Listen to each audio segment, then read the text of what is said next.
नमस्ते दोस्तों। वट सावित्री के दिन सुने जाने वाले सत्यवान सावित्री की कहानी सुनाने जा रहा हूं। उससे पहले अगर आप चैनल पर नए हैं तो लाइक सब्सक्राइब अवश्य कर दें ताकि आपको इसी तरह का वीडियो मिलता रहे। एक समय की बात है, एक अश्वपति नाम के राजा थे। उनकी कोई संतान नहीं। राजा ने संतान प्राप्ति के लिए बहुत सारा यज्ञ किए। यज्ञ करने के बाद उन्हें एक बुद्धिमान कन्या की प्राप्ति। राजा कन्या को पाकर बहुत खुश हुए और उस कन्या का नाम राजा ने सावित्री रखा।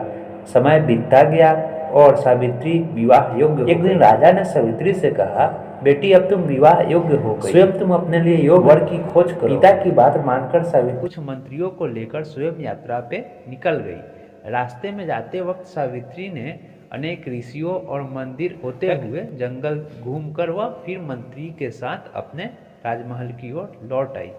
जब वह घर आई तो उसके पिताजी के पास देवर्षि नारद भी उस राजमहल में बैठे हुए थे। सावित्री ने उन्हें प्रणाम किया और राजा ने सावित्री से उसकी यात्रा का समाचार पूछा। सावित्री बोली, पिताजी, मैंने तपोवन में सत्यवान को देखी। इस समय वे अपने माता पिता के साथ वहीं निवास कर मैं अपना योग्य उन्हें ही चुना। यह सुन देवर्षि नारद चौंक गए और बोले, हे राजा, सावित्री ने बहुत बड़ी भूल कर दी है। यह सुन राजा बोले, हे देवर्षि, सत्यवान में ऐसा कौन अवगुण जो आप ऐसा बोल रहे हैं? देवर्षि नारद बोले, हे राजन, सत्यवान के माता पिता अपने राज्य से शत्रुओं के द्वारा वंचित कर दिए गए हैं और अपने दोनों आंखें खो चुके हैं। वे लोग तपोवन में तपस्वी जीवन व्यतीत कर रहे हैं। हे राजन, सबसे बड़ी कमी यह है कि सत्यवान अल्पायु है।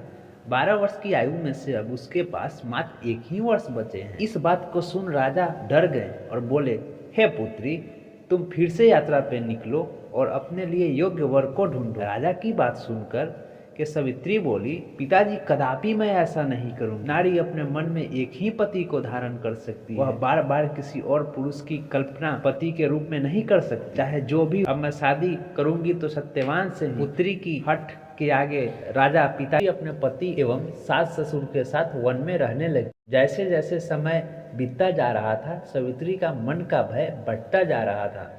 नारद जी के कहे अनुसार जब उसके पति का आयु मात्र 4 दिन बची थी, तब सावित्री ने 3 दिन पहले से व्रत रखना प्रारंभ कर दिया।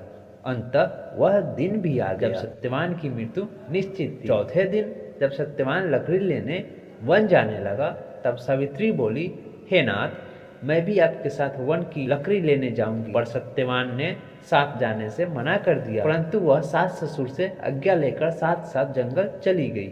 वन में जैसे ही सत्यवान ने लकड़ी काटना शुरू किया, वैसे सिर में अचानक बहुत तेज की दर्द होने लगी और सत्यवान पेड़ से उतर गया। यह सब देख सावित्री समझ गई कि मेरे पति का अब अंत समय निकट आ गया है। इसलिए उसने पास खड़े बरगद के पेड़ के नीचे बैठ गई और अपने पति का सर गोद में लेकर पति को वहीं लेटा और लेटते ही सत्यवान मूर्छित हो गया और सावित्री रो रो कर ईश्वर से प्रार्थना करने लगी, हे प्रभु, मेरे पति का प्राण लौटा दो। तभी वहां लाल वस्त्र पहने हुए एक पुरुष आते दिखाई दिया। वो साक्षात यमराज थे। यह देख सावित्री बोली, महाराज, आप कौन हैं? यमराज ने उत्तर दिया, यमराज हूँ, तुम्हारे पति का प्राण हरने आया हूँ। सावित्री बोली, प्रभु, संसार के सभी प्राणियों का प्राण हरने आपके दूत आते हैं और आज क्या कारण है कि आप स्वयं चले आए? यमराज ने उत्तर दिया, सावित्री, तुम्हारा पति सत्यवान धर्मात्मा और गुणों का सागर है और तुम पतिव्रता नारी हो। इन्हें ले जाने के लायक मेरे दूत नहीं हैं, इसलिए इन्हें ले जाने को मुझे आना पड़ा। ऐसा कह यमराज ने सत्यवान के शरीर से प्राण निकाल दक्षिण दिशा की ओर जाने लगे। तभी सावित्री ने भी पीछे पीछे चलना शुरू कर दी।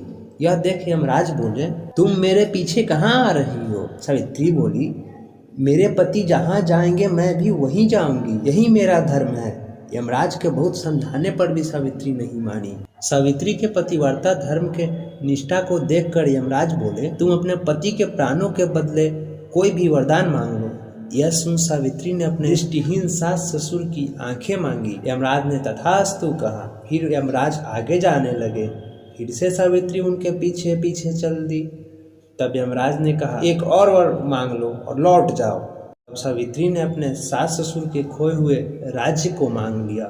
यमराज ने तथास्तु कह आगे चल दिए। सावित्री ने तब भी नहीं मानी और उनके पीछे पीछे फिर चल दी। तब यमराज बोले, सावित्री, ये अंतिम वरदान है, तुम सत्यवान की प्राण छोड़ कुछ भी मांग लो। यह सुन सावित्री ने अपने लिए सत्यवान से तेजस्वी पुत्र प्राप्त होने का वरदान यमराज से मांगा। इस बार भी तथास्तु कह यमराज आगे बढ़ने लगे, परंतु फिर सावित्री उनके पीछे पीछे चल। यह देख यमराज बोले, मैंने तुम्हें सारे मनोवांछित वर दे दिया, अब तुम अपने घर को लौट जाओ। तब सावित्री बोली, मुझे सत्यवान से तेजस्वी पुत्र प्राप्ति का वरदान दिया है आपने, और सत्यवान के बिना पुत्र कैसे संभव होगा। यह सुन यमराज उलझन में पड़ गए और बोले, सावित्री तुम्हारे पतिव्रता धर्म से मैं प्रसन्न होकर मैं तुम्हारा पति का प्राण वापस कर रहा हूँ, और अब तुम अपने पति के पास लौट जाओ। यमराज की बात मान सावित्री ने वापस वर के वृक्ष के पास आई तो देखा कि पुनः उसके पति जीवित हो गए। सावित्री के सत्य के कारण सत्यवान पुनः जिंदा हो गया और दोनों साथ अपने घर को लौट आए। इसी तरह का वीडियो देखने के लिए चैनल को लाइक, सब्सक्राइब एवं शेयर जरूर करें।